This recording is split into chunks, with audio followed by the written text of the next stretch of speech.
Chuck Norris frees the Americans, missing in action. Now, the secret of his rage can be revealed. Missing in Action 2, the beginning. You men are not prisoners of war. You are common criminals. Welcome to The Good, the Bad, and the Sequel, this movie podcast where we're talking sequels, and we typically do it in two parts, interviewing somebody that worked on the film, and then me and Jamie dissect it, but he cashed in a hall pass. His first one versus my many over the last year. And he went in honor of Chuck Norris, the man who was an amazing martial artist. He had hit TV shows, amazing movies, but the thing that made him stand the test of time, and he will forever, is the Chuck Norris jokes. So Jamie went with Missing in Action 2, the beginning, a classic canon film.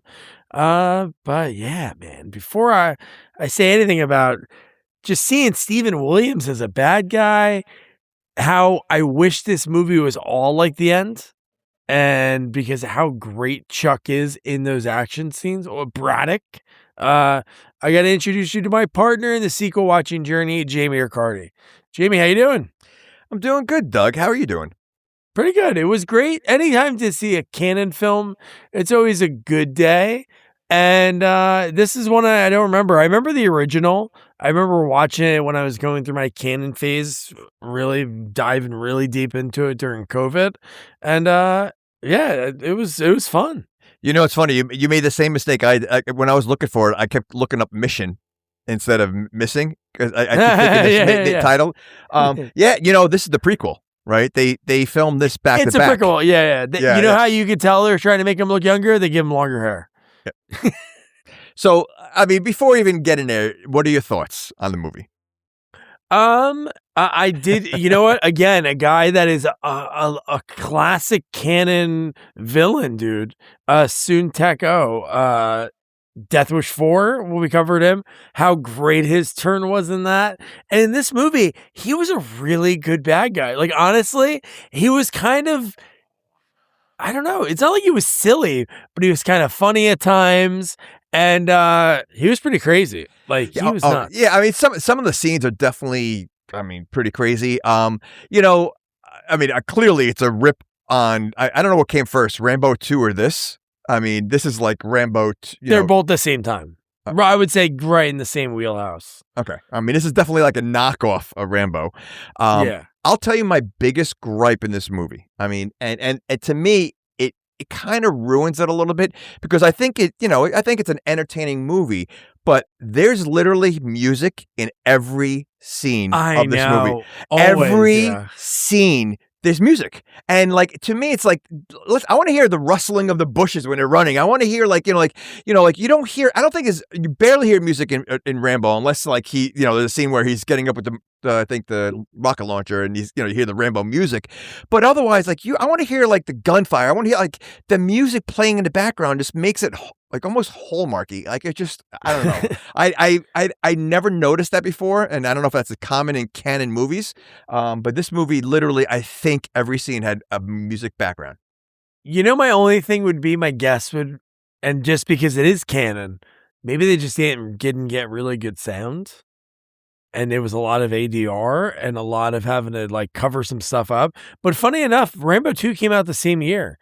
Wow. So Rambo 2 was 85. When was the first Rambo? I thought the first Rambo I would say 81 or something like that. Like that's what I thought. Wow. Well, but like 82. 82 is the okay, first it's right one. there. So, but you think about it, like 80s and like 90s, there were so many times that two movies came out exactly the same year, about the same. Yeah. Deep Impact and Armageddon and Volcano and Dante's Peak, and like there were so many movies that had the same like topic. So I'm not surprised. Yeah, I mean, and I always found that weird. Like, what are the odds of two movies coming out the same year of the same topic? And it happens often. Like, how does that happen? Like, I think somebody catches wind of an idea, or like this was a hot topic to do. The It was. Vietnam War just ended a few years was. before. So they're probably right. But no, you're right. All those other movies, like the one guy we talked to when Escape Rooms got really big, Yep. he was one of the first interviews we did that first year. And he talked about like the studio is like, hey, you can make this, but I want to let you know you have to get it done in X amount of months because a big studio is going to do a movie, same name, but we want to get out there first. So, yeah, no, I guess it's just, it's just, hey, what's a good idea? What are people going to go see? Oh, they'll like that. Oh, let's keep doing the same thing. Yeah. No. And this is pure action. I mean, like of the 80s, like typical. I mean, like pure 80s action, right? I almost feel like there wasn't enough action. Like I feel like no, I know that's one thing. There was a lot of, and again, I it's one of those things. If sometimes there's all action, it's like okay, there's nothing. But it was they wanted to make this seem to be more than just an action movie, like to be a really good movie because there were so many dialogue scenes because all Colonel Yin wanted, right? He just wanted him to Braddock to say, but why? Just because he's a higher rank, he needs him to admit it. Well, okay, so here's like my biggest question. How long was he a prisoner of war there? Like, like they did say it. It was 2 years. Okay, that's not really. Remember what he says? Your wife remarried. Well, yeah. Well, here's a letter from her. Okay, okay. I mean, that's a whole nother story because I don't know how how did he get all this information? But that's but at first though they don't say it right away. So it's like you first see you see them jumping out of the helicopter and all that stuff, and then the next thing you see him in the camp and like this guy's talking like how I thought he was there for like a week. I didn't know he was there for 2 years. Like they didn't make that connection right away, which made it confusing. No. Yeah. But yeah, the guy's in the chopper. We get the guy that is talking about naming his kid. His wife's pregnant.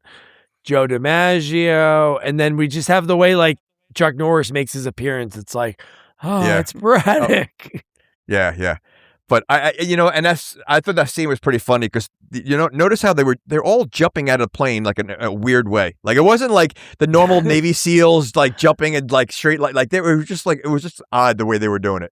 Yeah. And then they're flying around, right? And this is when they're seeing the firefight happen. But again, did you notice some of the names of the credits while you're watching this opening scene? That guy, Professor Tararuka, he's the big guy. He's the butler. Oh yeah. Pee Wee Herman.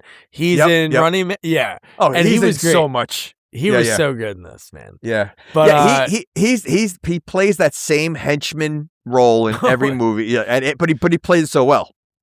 Yeah, he looks like he's Oddjob. He looks like he's Oddjob. Bigger Oddjob. I said he looks like Oddjob. Yeah. I feel like he was in a Bond movie, a 90s Bond I'm movie. sure he was. He fits.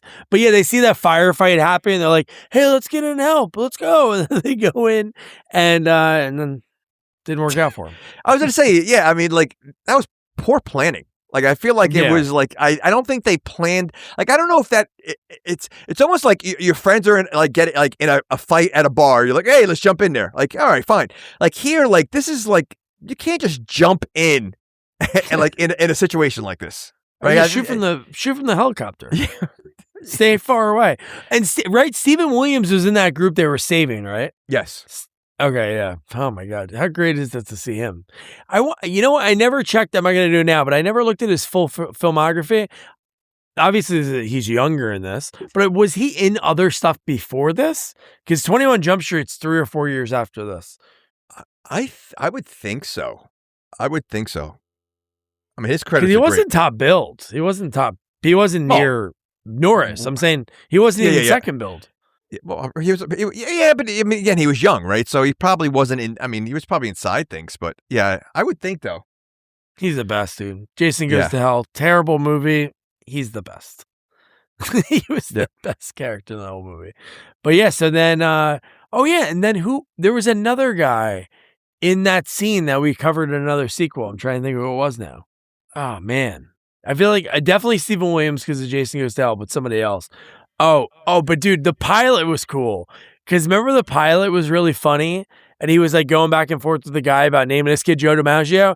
And then when they land, he's sitting there like, guys, go, go, go. And he gets shot.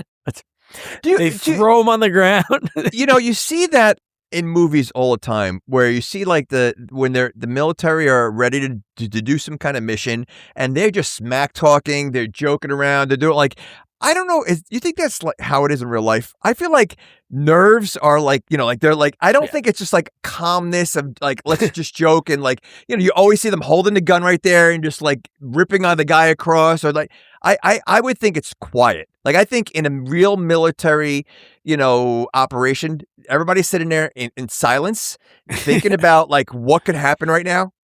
And like, I don't know. I don't think it's like the way it is. And it's in every movie. I mean, Aliens, I think they did the same thing. Like, right. They're always, always. Yeah. Ready to do this? I don't think it, like, they're all ready to like, you know what? We're going to go down there and we're going to kick ass. Like, no one's going to stop us. We're going to annihilate everybody. And that's how they act. And usually it fails like within minutes. Every single time. I'd be like, don't die, don't die, don't die, don't die. 100%. Talking to myself. Because you don't know what you're getting into. Like, it's like, when you do these missions, I mean, in real life, like, you don't know how many military they have on the other side. You don't know what you're stepping in. You don't know if there's going to be landmines. Like, you're focused. Like, I don't think joking around. And if you are joking around, I'm sure the sergeant or whoever comes over and is like, guys, knock it off. We've got a serious thing going on. I mean, Brad comes over, hey, get it together, guys. No joking around. Yeah, and I was totally wrong. He was in a lot of stuff. I don't know how big of roles, but he's in Cooley High was his first movie. Blues Brothers, small part. Dr. Detroit.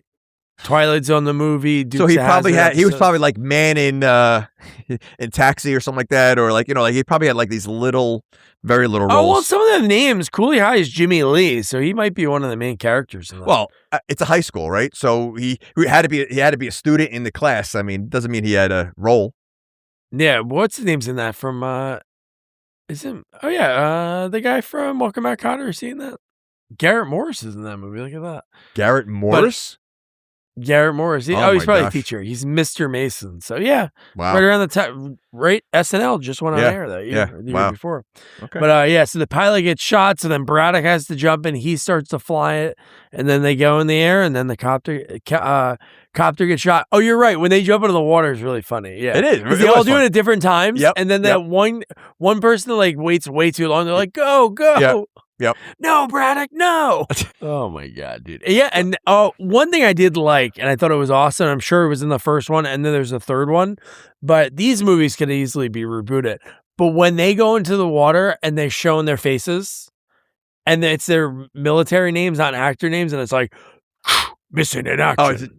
Yeah. Missing in action. Yep. That was Well, good. you know what's funny? I never put that together. Until watching the movie, I've always remembered the title "Missing in Action," and I'm just thinking action. Like I wasn't thinking what "missing in action" meant until that happened, and I was like, he was in action. We can't find him. Nowhere to be found. But the Colonel, he was in other stuff too. I remember in Beverly Hills Ninja, and then he was in The Man with the Golden Gun. That's one Bond movie I've not watched enough. Maybe I've seen it once. But yeah, Death Wish 4 is great as the detective. Well, do you notice that like all of them speak perfect English? Well, I mean, yeah, okay. You watch Rambo. Hogan's Heroes. No, but I mean, you watch Rambo. Like half of them didn't even speak at all. Or you heard them talking in their native language in the background. These guys spoke, every single one of them spoke perfect English. Like, and he's like friends of Francois, a friendship pilot. That was wild. Well, that scene's wild. Well, and not for nothing, their POW camp didn't seem that bad. Seeing these other movies, again, I'm going to keep going back to Rambo. I mean, these guys will like malnutrition. They had their lips were like all cracked. They looked skinny as anything. They were in a small crate. These guys are out there farming. They look put together. Their shirts were pressed. They didn't look that. It didn't look like it was that terrible of a POW camp.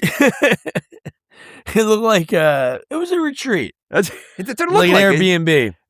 It looked like if you were going to like Amish country, because they have bed and breakfast that you can actually wake up, milk the cows and eat with the Amish, and eat with the Amish, and that's what it seemed like. We go to POW, do some farming, and The most exciting thing when you're in Amish country is when you hear clop, clop, clop, clop, clop, and you see the Amish come down the road, or you like notice them, you're in front of them. they're in front of you, and you see like the horse, and you're like, oh, this guy got to pass. He's going 1 horsepower, not that fast. There you go, 1 horsepower. They must feel like they're a fish in a fishbowl when or like an aquarium when like school buses go by, because a lot of schools take trips out there, and look at the Amish, and here's their farming, like, and as they're just doing their business, they're going by the day, and you have all the kids with their faces pressed against the window of the bus, like staring at them like they're like a sideshow, and they're like, this is our normal life, It is crazy. It's crazy that there's a part of our society that's just like, we're not moving forward. Well, you know what? You don't hear too many crimes in Amish, right? I mean, they live a very simple life. So what do they fight? Yeah, they're not fighting over there. They have no possessions, so nobody's stealing. Well, they can fight over a cow. They could, right? Isn't there a show? I think there's a show, Amish Wives. Isn't it? Like, that might be a show, like, how they have Mormon the wives? No. Do you think they have cameras there? They don't even use electricity on like 1 day a week or whatever. Okay, so they film on a 1 day a week. They film the other days. Mormon Amish wives. Oh, no, the one thing that's crazy about Amish, to end talking about Amish more, but the Rumspringer thing, I think, is the wildest thing. What's that? That's the thing when they hit a certain age. Oh, yeah. They can go out into the normal life and then to see how it is. And that's wild. And they can make a decision, right? If they want to continue Amish or they could. Can you imagine, like, you go out, you see the real world, and like you see how awesome the real world is, and then you're like, nah, I want to go back to being Amish. Yeah. I mean, really, like, unless it's like it just freaks you out so bad that you're like, you know what? This is to be honest with you, the way the world is right now, I may want to be Amish. You know what? How about if the Amish don't want them to leave, so they set up like a fake town for them to go to? Go visit any village? Town. Hey, go visit that cool thing, and it's like all built by them, and they have them get like robbed at gunpoint. So you're thinking it's like a Truman Show Amish? It's not kind of. They don't want you to leave. They want you to get the taste of it, have fun for a little bit, and then you're going to get robbed in an alley, and then you're going to go back. So basically, like they get on their horse and carriage, they go about 10 yards, and there's the town. There's the town that they built right there. They can use a car now. They give them a car. Oh, they can. But they make sure there's no gas in it, so the gas runs out. Like they sabotage everything. Yeah, that would be good, man. I love that. There's that Sex Drive comedy movie. And what's his name? Seth Green is the Amish doing the Rumspringer in it. Oh, for a second, I was like, Jamie Kennedy? And like, because I always say Seth Green. Seth Green. All right. Seth Green's cool. Yeah. So one thing that's wild about this movie is how like vicious some of the deaths are. Like in a lot of these movies, dude. Yeah. Oh yeah. Which happens right away. Like this is where they try to get out right away, right? There's 2 guys that try to escape. The Viet Cong guy gets booby trapped and he's bleeding, and then the other guy flamethrowered on the bridge. Well, first of all, he did say no one tried to escape, and I think it didn't take long for the first guy to try to escape. Like, why not? When they're saying if you try to, I forgot what he said, but it probably wasn't a good statement. Like it was probably like, listen, if you try to escape, you're gonna meet your end. And literally, I think that night someone tried to escape, or no, it wasn't even. First of all, it wasn't even like a smart escape. I think he escaped just randomly dropped the stuff and just started running. Right? It wasn't like he hit the one guy. Yeah, right. And the guy helped him, his Viet Cong partner, which is weird that it was like a camp of American soldiers and then I guess Vietnam soldiers that fought against them. I was thinking that too when I saw that, but. All right. I mean, you're in a camp and you're going to try to escape. Do you think the best time to try to escape is right in the middle of the day, right in front of everybody? Like how far do you think you're really going to get? Yeah. And wouldn't you know that there was flamethrower activity somewhere? That was wild. Dude. Well, why would you know if you've never tried to escape?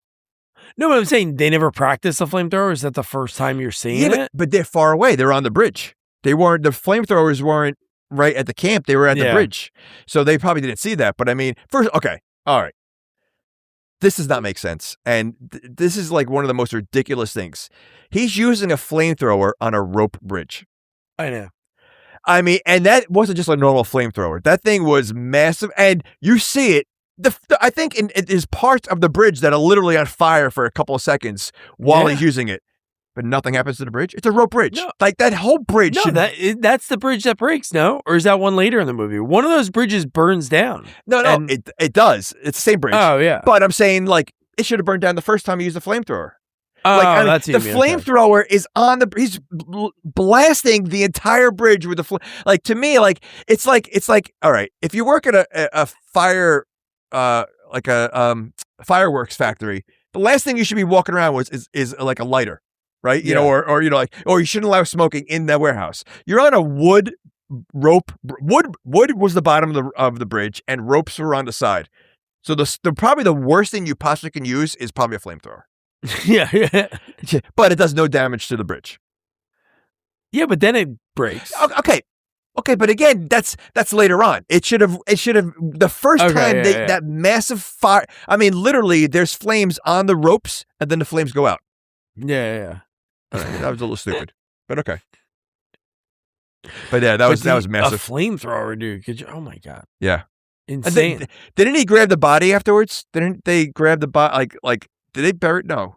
Was that the body that fell really far into into the water? It like fell down the because I feel like they use that again later in the movie. There's another body gets tossed. Yes. One of the bad guys gets. So tossed why didn't they just shoot him? Oh, I know. Why would you risk burning a bridge? Like, how long did it take to build that bridge? Obviously, you need it because there's guys on the other side. So you're like ruining for what? Just shoot the guy. See, that would be a funny spoof movie. You know, they just got done building the bridge, and like, you know, like, all right, no one's gonna pass. What weapon are we gonna use? We're gonna use a flamethrower. Oh, I left my gun at home. What are you gonna use then? And it's just like a flamethrower. Yeah. It took the bridge like 5 years to make, and then the first time they use it collapses. Well, all gone. Right. This is where we see Stephen Williams. He's a bad guy. He turned and what is he really giving them? That's what I don't understand. He's doing something for the Viet Cong guy. Because remember though, he was basically trying to say like, oh, well, I can communicate with them. I can help them. It's like, you speak perfect English. I don't think you need to tell him anything. And like did he feel that he could say and do whatever he wants in that camp? I mean, I feel like he was like definitely pushing his luck the whole time. You know, like I think he felt like he was more important because I honestly don't think they really cared about him. They wanted Chuck Norris. Oh, like, I know. Yeah. I feel like the minute they got Chuck, which I feel like they spent a lot of time, a lot of wasted. I mean, if you're talking about 2 years, that's a long time trying to break this guy. But why? Just they're killing other people, right? That's what I'm saying. And just for him to admit that he did it, that's it. That's all they wanted him to do is admit it. To basically publicly execute him. But they did with other people. They went up to the one guy and he said, oh, we're going to the guy later in the movie that is a bullshitter. Yep. And he gets caught and it's like, oh yeah, we're going to publicly execute this guy. No, but he wasn't going to execute Chuck Norris. He just wanted him to admit that he was wrong or what he did. You wanted to kill him, no? No, that's all he wanted to do was admit it and he'd go free. Because he says, that's what he said. He says, I remember when he says this bullshit at the end, but I thought that was just a thing. No, he said it. He goes, if you admit it, we'll let you and your crew go or something like that. So like that, he just wanted him to admit that he was trespassing or doing something against the government. Yeah, it was dumb. I mean, the whole thing was dumb. But you got 2 years, you can't break and first of all, you know, I feel, and not that I ever want to see this, but I think it's pretty easy to break someone. I mean, you start chopping off toes or something, like, you know, like, yeah. I feel like they really didn't do much to him until the one thing. Like, they literally, like, I mean, like, if you're going to torture someone, you know, to get an answer, I'm sure there's a breaking point for everybody, right? You know, you just gotta, you know, for them to wait 2 years and they haven't broke him, they're doing something wrong. I know. And like the funding and the money that's spent to keep that place open. He's even like Francois was kind of like his boss for a little bit. And he was like, oh yeah, why is it taking so long? The people are getting here. Oh, just wait. It's like, wait for what? They almost were going to murder a guy in that scene and they just did it as like a fake thing. They kept pulling the trigger and nothing. Yep. And then they're like laughing at this guy after they pretended to kill him. But so Francois, what is his deal? Like, well, he's a drug dealer. He's like, I guess he's just below whoever the supplier is. Yeah, but so he's dealing drugs to them.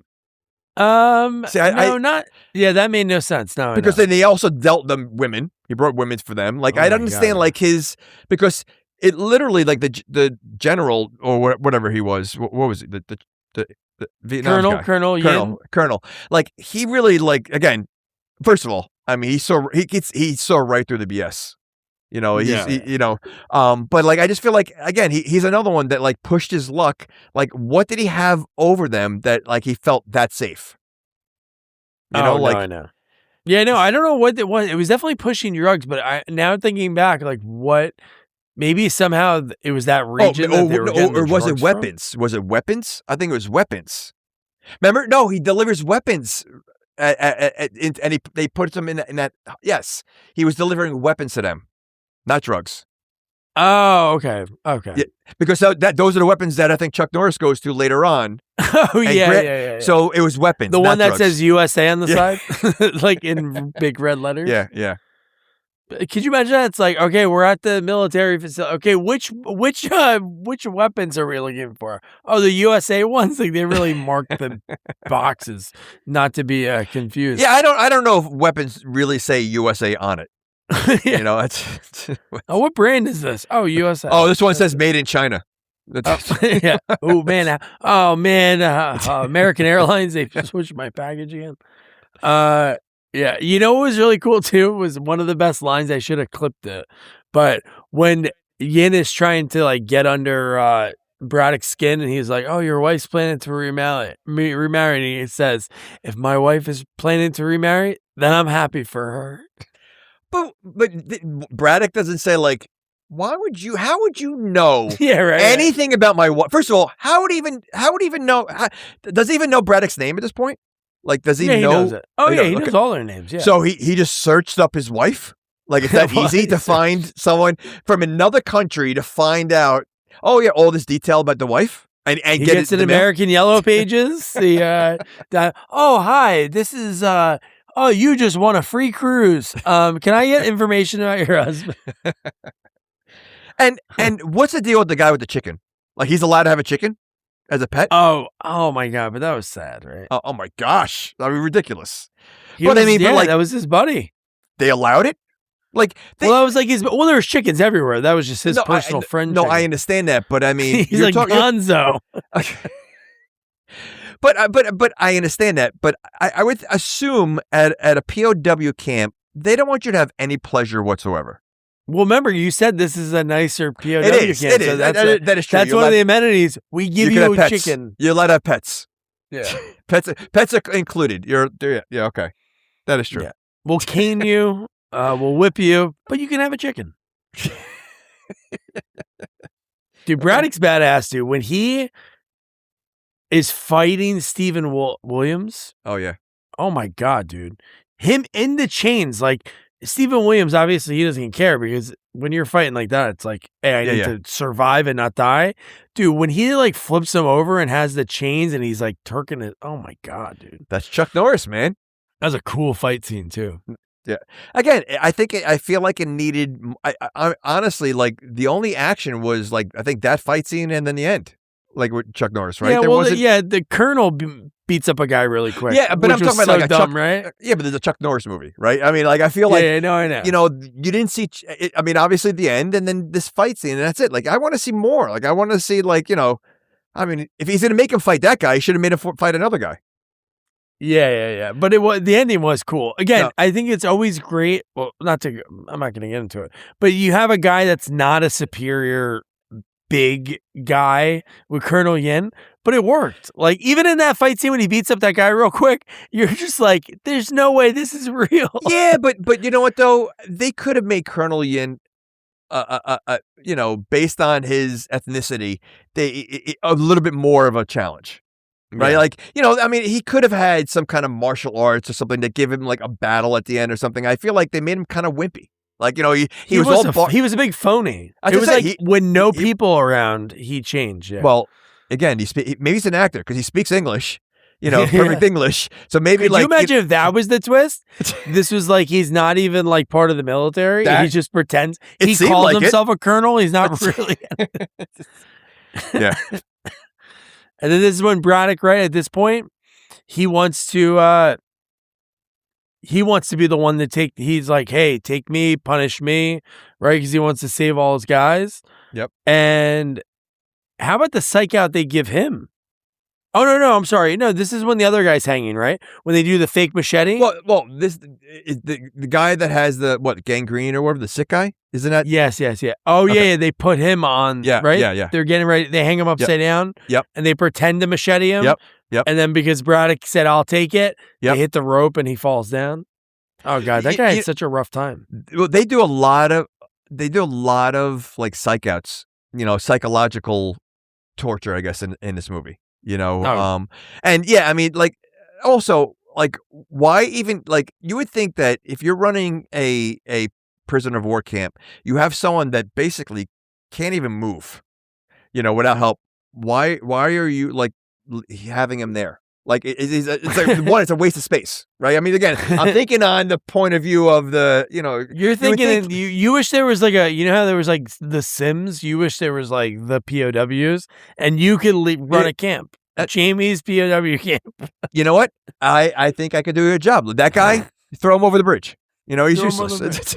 The other guys that are guarding the bridge, we don't use flamethrowers. I mean, there's things that we could change. No pets allowed. I mean, man, you really don't even. Oh, no fun. Listen, if you're gonna call it a POW camp, you're gonna make it a POW camp. And then, goddamn, it's got to be a POW camp. Do you know what the great one? Whenever we watch these movies, especially the ones that I haven't seen before, there's always like one thing that you'll remember from it, and easily it's Braddock upside down with the burlap sack. Oh my gosh! With the rat, the what looked, I guess, like a vicious rat when they pulled him out of the cage. But when we hear the,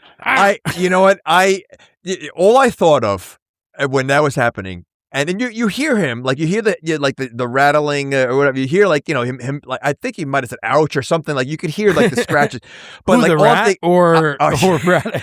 I was thinking of every meme I've ever seen.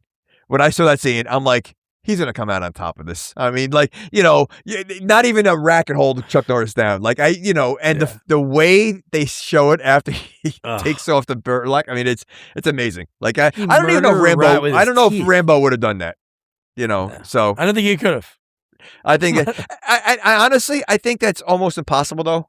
I mean, the rat's moving around. How does he catch it in his teeth? It's upside down too, no less. Imagine him reading the script. He's just like, okay, cool, but what? Huh? Well, he reads the script and he goes, okay, first of all, the rat is not making it out alive. He goes, I'll give the rat a couple of scratches. He could give me scratches in the face, but let me tell you, I'm Chuck Norris, and that rat is going to be, chomped. Yeah. Oh my but that God, was cool. I mean, taking it off and seeing the rat in his mouth. I mean, that's, typical. But the thing that's crazy is they give up, right? At this point, they have him, they're intending to torture him, and because that doesn't work, they're like, screw it, back to the drawing board, we'll see you tomorrow. Well, I would think, and again, if this is me running the POW camp. That's true. I would think that, all right, he beat up the other guy, Harris, while he was chained. Mm-hmm. Okay. Wild. Yeah. He just killed a rat with his mouth while upside down. This guy is more valuable, and that confession would be much bigger. And I think that's to me, I think like, all right, we can't just kill this guy. I mean, like, if this guy is this awesome, we definitely got to get his confession. And I think I think that like he just showed like, again, why did they hold on to Rambo for so long? They knew that he was obviously a beast. I think the same thing. I think they just knew what they had with him. God, he's the nut, dude. And then this is when now they're all hanging out afterwards. They hear a helicopter. They're like, "Oh, that sounds American." Oh no, they're not even. They're doing work, right? Because another guy runs away. Their buddy runs away. Yep. Yeah, he punches the guy in the gut. He somehow gets away. Well, no, the helicopter comes with the hookers. Yeah, but at the same time, like while the helicopter's in the air, that's when that guy thought it was a distraction, so he ran. Yep. Because then he said, "Hey, can we use your helicopter?" Like two times, I think they. But dude, when we see the girls and when the guy says, "Oh my gosh." Weird, right? He's like, "You're a hot little one." This time they're all virgins. Oh, I thought you were talking about when they bring the old man out there. and they pull his pants down. Oh my God, that was bad. That was awful. Like, okay. Right, and that's that guy, right? That guy that looks. Yeah, yes. it is. Now, do you think like for a second the old man was like, "Oh, they might be giving me a break," like when he brought him out to the hookers, like and then, yeah, that was rough. And I love Francois came all the way just to drop off the hookers, and then the colonel scares him. This is like the first time he starts choking him. Yep. And he lets him go. Yep. And Francois is like, "I'll be back to pick up the girls." Like, imagine being like, that's your job. Francois is basically flying the helicopter and back and forth, and like you're dealing with a psychopath, and like at any moment, like this guy can turn on you in a second. Like, you see this a lot in movies when like they're dealing with like the head guy, like the head villain. Like, I don't want that job. I don't want to know that, like, because usually these villains, like at any point, they'll kill their right hand man if they don't want to. If there's something. Joker killed Bob. He killed Bob in Batman '89. Every like movie that no one's safe. Why would you want to deal unless you get making a lot of money, I guess. But I mean, even that I couldn't do it. Yeah. So yeah. Oh okay. Man. So now we meet the photographer.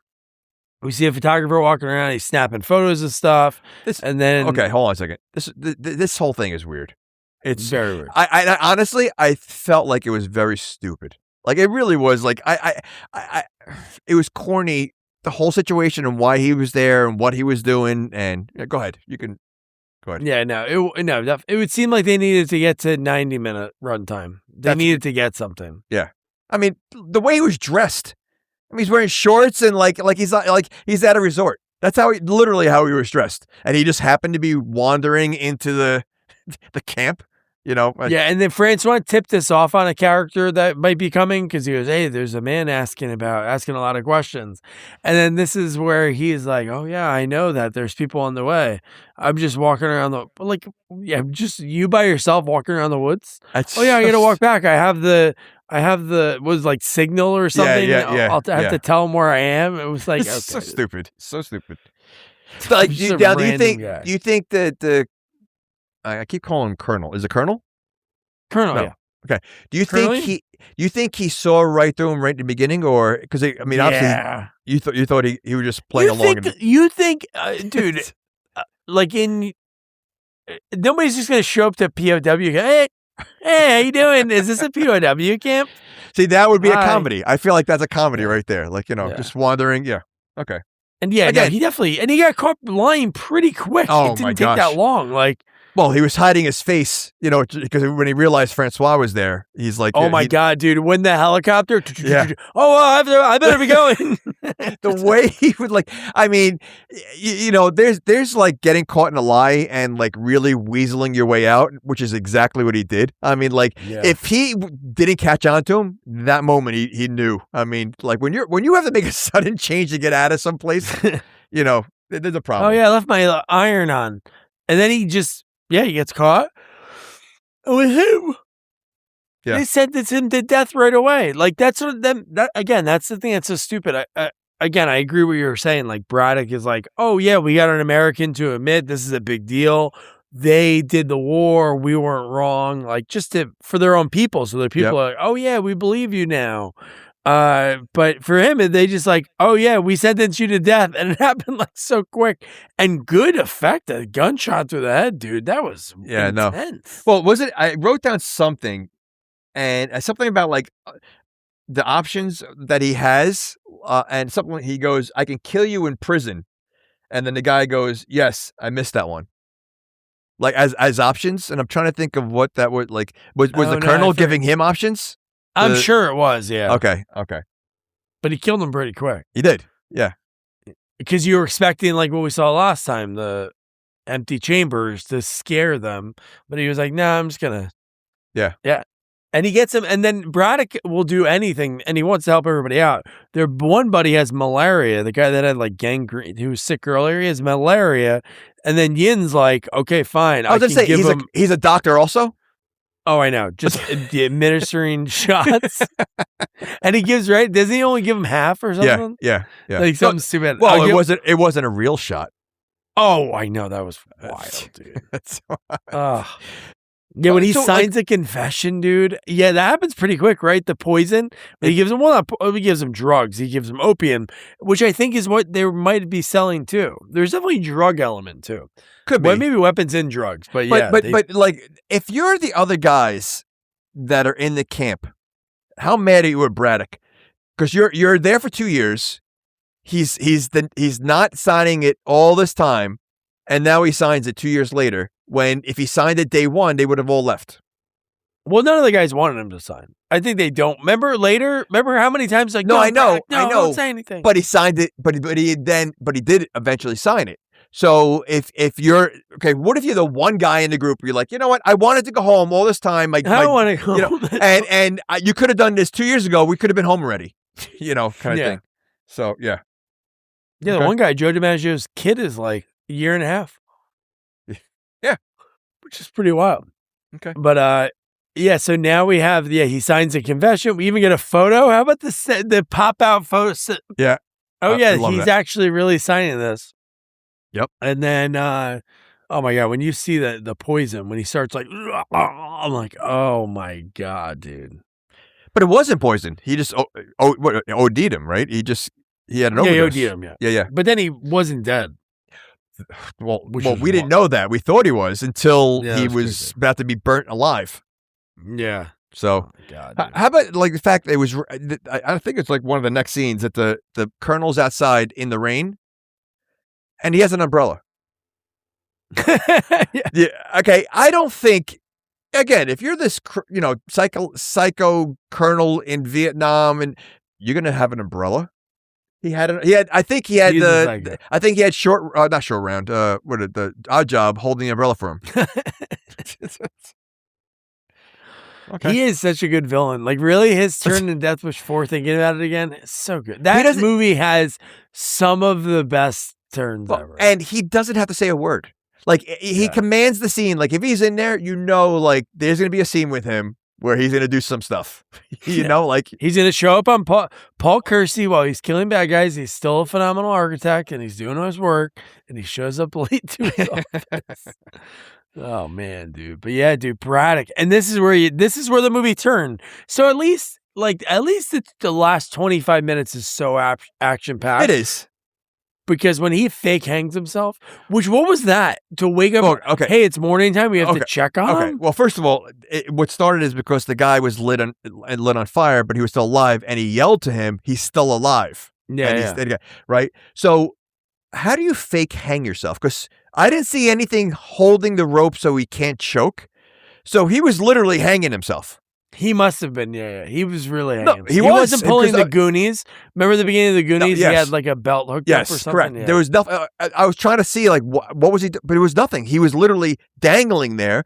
So how did he do that? Like he was Chuck Norris, dude. Okay, so what? He puts what the if, fun in funeral? Can you imagine? Like he's standing on the chair and he's about to do it, and then he sees the guards coming.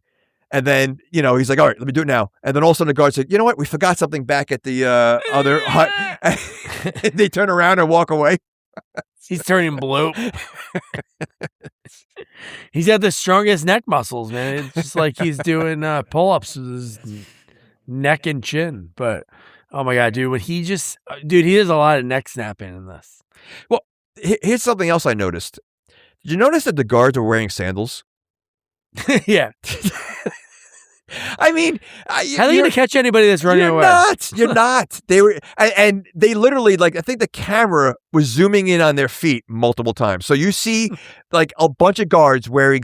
I almost feel like, like it was like a day, like they weren't expecting to, film the scene or whatever, and like they're like, they came into their like dress down day, and they forgot their boots, so they thought it can't. They're like, yeah, they're not going to see our feet anyway, And sure enough, leave it in the movie. Because there was like 3, and I think the guys on the bridge also had sandals. I think that's the worst. If you're going to be in the military, especially like, and again, a POW camp, you think sandals is your best option? I mean, sandals should only be used if you're at a resort. You're not at a resort. You're according at work. to you, this is a resort. That is true. It is true. That is true. Sandals, POW. Oh my god, dude! But And- yeah, dude, he's fake snaps the neck, and then my favorite one was when he kills the two guys like that live together. Okay, so this is something also you see a few times in the movie. The two guys were cleaning their guns. How often, I think there was a bunch of guys in this camp all sitting there just cleaning the guns, not paying attention, just cleaning what are they cleaning it? They have to clean it? Like those guns are that dirty, they've been used that much that they have to sit there and clean it? Yeah. Because that's how they got caught. They weren't paying attention because they were cleaning the guns. The process, maybe the hookers, they were like, "Oh, I wish your guns were cleaner next time." Oh, Like, gosh. That's weird. because they clean their guns. Yeah, okay. Yeah. Another thing that was really cool was, but him taking out those two people in the same apartment was great. The one guy, "Oh, where are you?" Wait, you talking about it on the bridge? Or no? No, the two guys are in the apartment first. Oh, okay. There's two guys like in it. Yeah, Hold on the a bridge second. was. I like how you say apartment. It was a hut. It wasn't it an apartment. was If no one's seen this movie, they're gonna think that it takes place in a city. It was a Come hut. and knock on my door. There was not. There were not. I don't think the huts have 2 floors. Oh man. Dude, but yeah, when he's hanging from the bridge is pretty badass. That's a really cool scene. And then the fact that he gets to the point, he's like, I'm just going to finish the rest of the bridge. Instead of flipping right back over and walking, he's like fully going. You're going to tell me when the guy goes out there, he can't see someone in between the wood hanging there? Yeah. Or feel it moving. Like there's some motion. Yeah. That's one thing about this movie too. Like even the two guys in the apartment, like in the hut, when you have to hear that. I know like people are so stealthy, but there's no way you don't hear like a rustle or something. I don't care how stealthy you are, unless you're wearing ninja gear, because they're stealthy. Like you need those ninja like onesies that have the shoe on the bottom. Right? Aren't those their pants are like? Isn't that what it is? Like the pants? It's like a onesie pants with the shoes. Onesie pants? Is that part of the ninja outfit? I think so. I think the Does shoes it have a trap door if you go to the bathroom? Well, they have to. They have like I would think aren't like they have those like very thin soled like shoes, but I feel like it's part of the pants. You make it sound like Peter Pan. That's what I think. That's what I think Peter it Pan's is. a ninja. I mean, he's got a sword. He does have he does somehow like fly into the corners of rooms. I think maybe he was a ninja. Toes. But yeah, he has a shadow. His shadow is where they see, ninja. And shadow That's is very ninja. known as a ninja. See, there's a lot. See, there's a lot going on. I forgot about his shadow, but clearly, you watching Disney movies with your kids now. Definitely, and then I always think of the 21 Jump Street movie when he goes under cover and he's on drugs and he's doing the tiptoe my shadow. Yeah. It's like, it's really funny. But yeah, so he's a badass hanging from under the bridge. And then we get the sad scene we kind of alluded to before. Oh, the chicken? Oh my gosh. Mazzilli's chicken getting, yep. And then him throwing it back in. You're like, oh my God. Yeah, that's awful. Dude. Well, you think about it. It's like Wilson, like when that's all you have. And even though it's just a chicken, like Wilson, on what is it, Castaway volleyball. Yeah, I mean, like that broke his heart because that was the only thing he had. Like, so the chicken was the only thing he had, and like to see that like that, the wake that was pretty bad. Oh my God, yeah, he was devastated. But then I love when you hear this like in these '80s movies, you hear the punch off screen. There was like when Chuck Norris was there, like you hear like that punch. And I'm like, I don't think a punch ever sounds anything like that, but you always hear it in the movies. Like it's so funny. Yeah, he's still taking these guys out one by one, and Stephen Williams is about to get killed by Yin, and then he's like, "You don't know Braddock like I do," and he does basically give away the end of the movie because he's like, he's still around waiting for revenge. Well, and I'm going to say something that goes along with what I said before. If he can do all this now, why did he wait 2 years of torture and other guys who ended up dying because, whatever, that he could have done this sneak attack day 2? Like they capture him day 1 and day 2, he goes out and takes them out one by one. I mean, clearly he had the capability of doing this, and he waits 2 years. He waited Like too it's long? like if they didn't burn that guy alive, he wouldn't have done this, right? So like, what was he waiting for? Like what? Like I mean, really? Like this is 2 years in the making. You got a guy that's sick right next to you that you've been taking care of. Then you got I don't know. I feel like what would have pushed him over the edge if he? What was he still waiting for? You know, what I'm saying, like, to plan his escape. Yeah, maybe just the opportunity because you got to think everybody in the camp's eyes, he was in some jail cell, so they weren't like looking for him. Okay, but so he was able to peep around and sneak around. But he was in a jail cell the entire time he was there for 2 years. No, I know that, but he couldn't get out of that. Yeah, but because wouldn't they've all have left?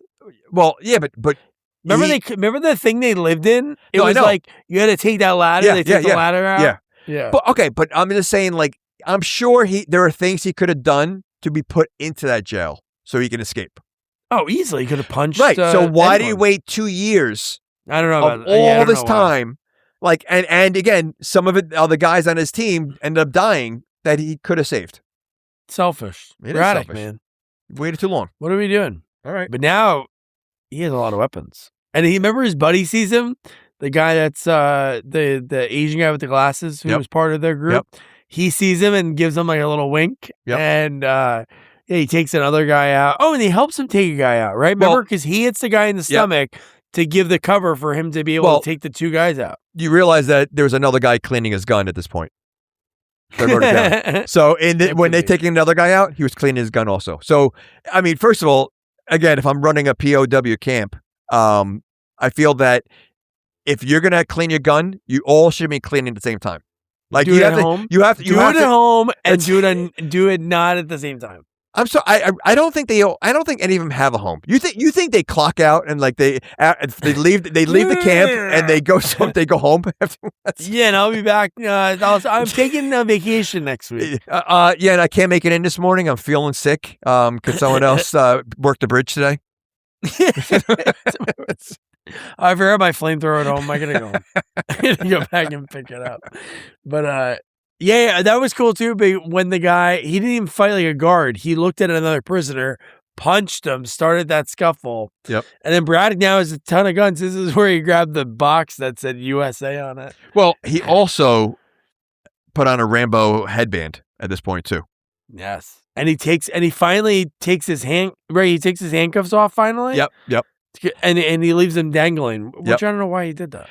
I would have. I mean, he's getting closer to Rambo. If he had the bullets across his chest like Rambo, I would have died. Like, I mean, He does that in Invasion USA. I know. Yeah. But I mean, here again, he didn't have a headband all this time. Why does he need a headband now? Like now he's serious. Once the headband goes on, it's like over the top. Once you turn that hat around, once you put the headband on, now it's business. You gotta watch out. And this is where now Yin and Francois are in a helicopter trying to spot Braddock in the woods. Correct. So he's not there. No. Who's gonna see it? How can you see someone? I say That's all those hard. trees and bushes. How are you going to find him? Yeah. Yeah, not a good. And then you're talking about, but he has all the explosions. He sets up all the explosions. He sets up everything. Yeah, that's what I mean. He grabbed everything. And this is where we get the flamethrower payback. Yep. This is where Braddock gets the other guy on the bridge. Yep. Oh, that was good. Yep. And the bombs are great, dude. When all that stuff starts going off. I have. Was there a grenade trap kill? What was that? I have a grenade trap that he did something with. Oh, there was a good. Braddock had a grenade toss. Maybe that's what it was. Yeah. Okay. Oh, dude, how about the dummies in this movie? The Oh, rest my of the movie gosh. has a lot of dummies. Oh. The guy that gets thrown off the cliff in this scene. Oh, Yeah. He like splats into the water. Well, he had a rope. What did he do with a rope? He did something with a rope because I wrote down the rope is that long. Like he did something. He does a drop kick from the top rope. He's out of bullets. No. And he did something with a rope. Yeah, he hung on to it and right? Was that? Didn't what he it was? swing and hit somebody? He jumps off. Doesn't he jump off like a cliff or a rock and like? Oh yell, yeah, like, that's what. Yeah. He Yeah. jumps off when he's out of bullets. Yeah. Yeah. And he stabs the guy. Yeah. Yeah. But it was like a slow motion kind of thing, right? It wasn't like, and he made the. And he's hiding in the brush. How about when he's hiding in the brush and he has worms all over him? He's like, oh my God, dude. Again, if he was in mud or comes out of the water, like again, like, do you think, okay, speaking of the worms, does he put them all on him? Like, how is it that many worms all of a sudden all over him? Like, I don't think that. I wonder if our bug guy, I looked it up. It wasn't. Oh, he wasn't? But yeah. That was his We're going to rival. put all these worms on you. You think Norris is like, more worms, please? But I mean, do you think, like, if you're hiding in that spot, you're going to be covered in worms? Where are the worms coming from? Like, it's so stupid. Like, it really was. Like, and then he jumps in the water and he's clean in like seconds. Do you think he put the worms on himself? Like, this is good camouflage? So yeah, the bad guy's gonna look at him and be like, "Oh my God, what's that thing covered in worms? Yuck! Oh, it has eyeballs. Who cares? There's worms. Get out of here." Yeah. Oh my God, dude. Yeah. So then we had Yen. This is when he's kills Francois and he's taking over the operation. You're like, all right. Yep. What's happening? Well, I wrote down French. They need a new leader.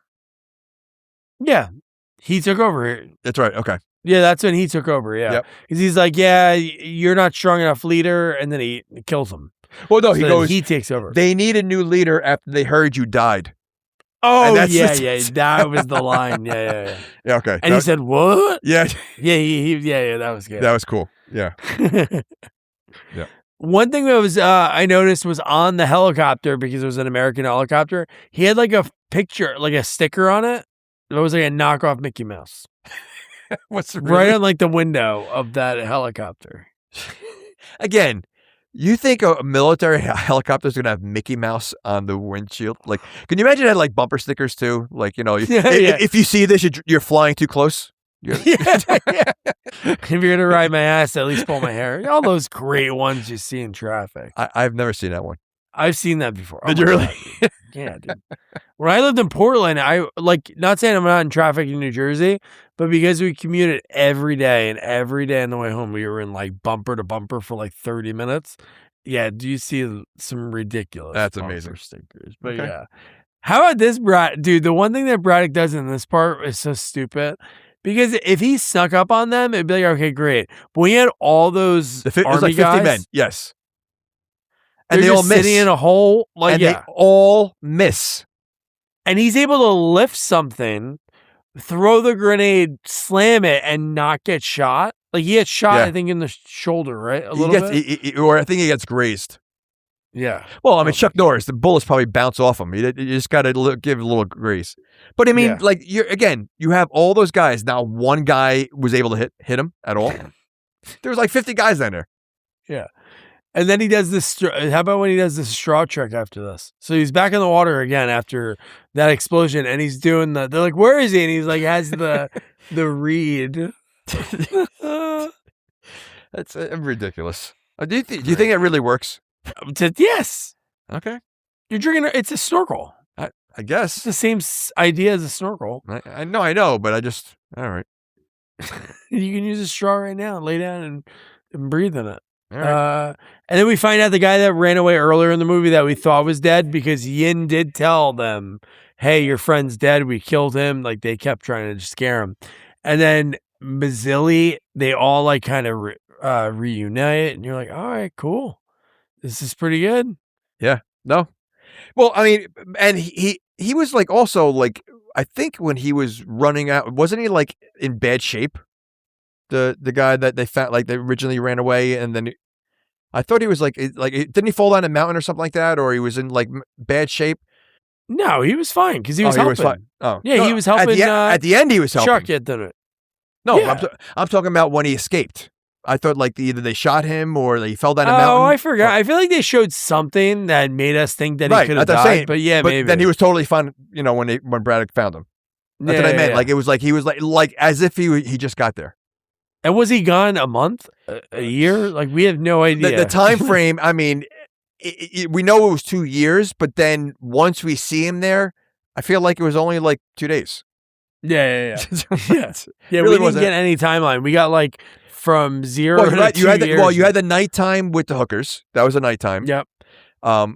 Really, I think that's might be the only. Oh no, and then the fire burning. I think was that nighttime when they burned the guy, or is that during the day? Yeah, we must have seen it at least. All right, so argument's sake, let's say 3 days. 3 days. Yeah. Okay. Yeah. Okay. So how about the shit talk with Stephen Williams, man, and when he says like, "Hey, Mazzilli, anything you want me to tell your kid?" and you're like, "Oh my god, dude!" And the fact that he's still like this is a U.S. soldier. Like, yeah, the fact that he's still like at this point, he can easily say, "Hey, you know what? I was wrong. You know, I was just trying to survive out here." You have a chance to now like escape and and you're still talking crap. Like, unbelievable. Like I feel like they made him too much of a villain. Like, I mean, you could see why he did it. I mean, not that you would agree with it, but the guy's trying to survive. You know, but not be a villain. You know, like I feel like they made him too much of a villain as a regular soldier. Like he's playing the part that he's like, even though he's helping the colonel. You know, I mean, on the side, he easily could say, "Listen, I'm just doing this, you know, whatever." Like, I don't know. I don't know if he would really be a villain if that's what he did. Yeah, and then he got viciously murdered. Yes, but stabbing with bamboo. One thing we skipped over, but how about when the bad guys randomly were pretending to kill Yin? Oh, yeah. And then they noticed it was a different boot? Yep. And then later, the same thing happens. Like no joke, within 10 minutes, the same thing happens because after Mazzilli stabs Steve Williams with the bamboo is when they blow up. He sets off the bomb, and like it's in Yin's his apartment hut, a nicer hut, luxury hut. Yin's house gets grenaded, and you're like, holy shit. They go in to check. They see like a leg, a boot. They're like, oh, okay. And then boom, when we see that, when they're flying away and we see that, because we see them leaving, like we see that as an audience, like, hey, let's go. And because Braddock we think he's on the helicopter as the audience, right? Who was hanging upside down on the helicopter? Was Braddock hanging upside down? No. I wrote down helicopter hanging upside down in a helicopter. Someone was hanging upside down in a helicopter. Oh, I don't know. Well, someone was. So I wrote it down. I don't remember that. But all I remember is I don't remember if Braddock, we thought he was on the helicopter, but when what's his name Colonel Yin comes out of the trapdoor and he's like, oh, thinking he's like good, and friggin' Braddock is there. Oh my god! But see, like this is the showdown we wanted, and I feel like we didn't get it. I know, because he can't, again, but why? I don't know if this was Chuck not wanting to take shots. Come on. I think, I mean, look at all these 80s movies. There are plenty of people that, you know, fight in movies that really have no, you know, background. He could have faked it. They could have done something, you know, and I feel like they really waste, or guess what? Get an actor that could have done it and play the role. Yeah. I mean, you know, or like, I'd rather see Odd Job out there. Yeah, you know? have a henchman, which those guys didn't have anything at the end. Nothing. Because they went somewhere else in that scene. They went to, I forgot what they were doing, but they went to go to some other mission, side mission. So he disappeared for the rest of the movie. Correct. I feel like he was wasted. And I feel like, if anything, you know, if you want to show that the colonel, you know, was a phony, you know, Odd Job should have fought him. You know, that would have been cool. You know, so, yeah. But Yin does use the line, even though it was already established like 2 years. He says, that's why I kept you alive all these years. And I'm like, now this sounds even longer. Yeah. And then the fact that it's like, let's do hand-to-hand combat. I do, no joke. If no one's around, even no matter what, if I'm in war, I'd be like, fine, let's do hand-to-hand. I win. Why would you risk it? Every movie does this. You have to show the macho. And I mean, Lethal Weapon, all those. Seagal. He puts down, nothing. And he uses a pool stick. They all, well, see, he was smart. But I mean, they all do that. They all have to show like who is better to listen. I think at that point he realized that he's done, right? His entire camp has been blown to bits. You know, most of his guys are dead. He goes, what does he have to lose? And I figured, you know, but he literally he was awful. So I don't know what he beats the crap out of him pretty quick. He does. Well, how about his rib grab? When he grabbed his rib, that was crazy. Yeah. But Oh, yeah. yeah, that was pretty wild. Oh, my But God. And how'd you like the end? Like, I mean, the way, like, thinking like, oh, he left him there. I thought, again, left him to bleed it out, or he's all alone in the jungle, and it's he's got no chance. Oh, dude, the fact that he detonated, that was so cool. That's what I Like, mean, that like, was awesome. That Yeah. was good because I love that he waited for him. Like, if he would have just detonated him, because him saying, "Oh, I guess that he's in here," but the fact that he like just waited for him to come out of that trapdoor was pretty wild. That he knew he was that gonna he do was that. hiding in that Yep. place. Did he say? So did he say something where he said "not yet," like "kill me now" or something like that, and he said "not yet" or something? Yeah, like, yeah. And Okay. he walked off. Yeah. Okay.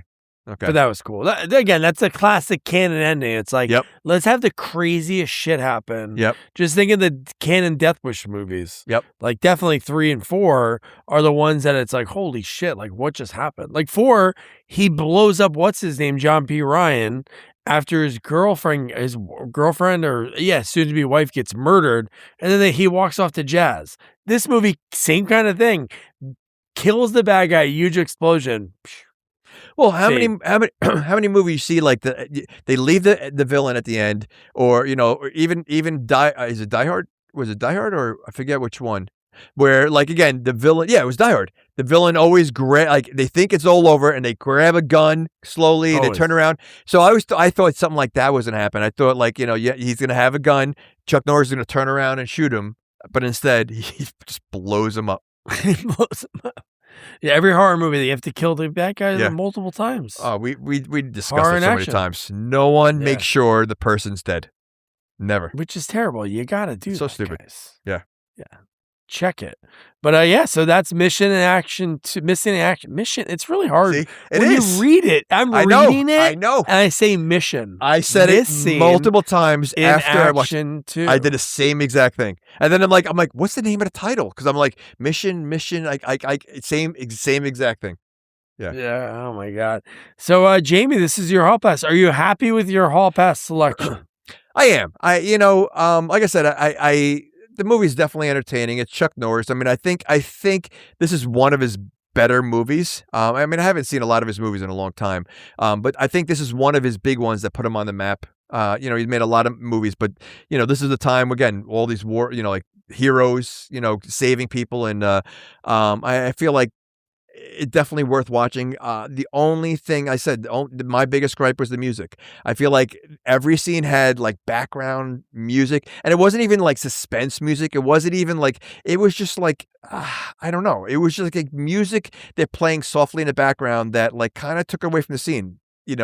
When you have these kind of movies out in the jungle, you want to hear the jungle. You want to hear the rustling. You don't, I don't want to hear, music playing in the back of a action movie.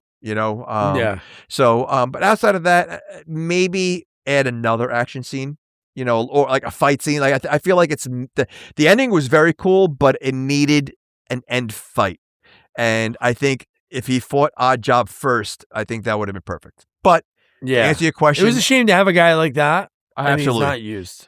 So I would say yes. I mean, I don't remember the first one. I would say, if you're going to watch him, watch this one first because it's a prequel, and then watch the other one. I think there's 2 more. So